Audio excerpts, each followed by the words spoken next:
Okay, so here we are in beautiful Algonquin Park, Ontario, and this is a video of me where I'm going to demonstrate the impact of thoracic mobility on shoulder range of motion. Now, the reason I'm voicing over here is because right after recording this, I dropped my camera in the lake, which didn't end up being too good for the sound quality of the video. But the video made it out, so here we go. So, what I'm saying goes something like this.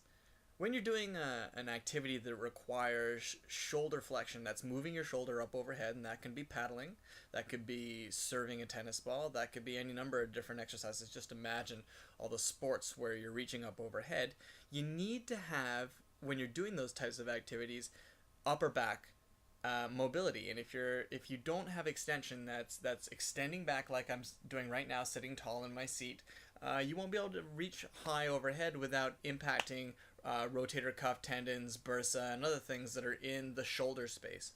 So as you can see here, as I sit tall, I'm demonstrating how I'm going to have better shoulder range of motion when reaching up overhead with my paddle. Look at that. Wonderful reaching overhead. Wouldn't have that without good upper back extension. There I go. Nice high seat.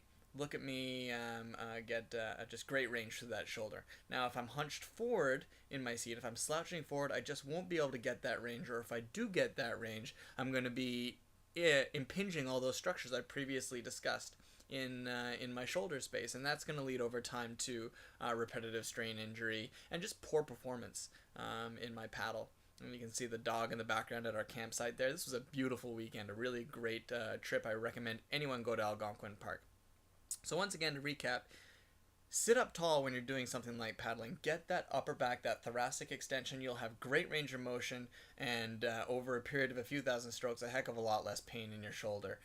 Do it right now. Try it in your chair. Try reaching up overhead, hunched forward, versus sitting up tall, and notice the difference in your range. Do it right now.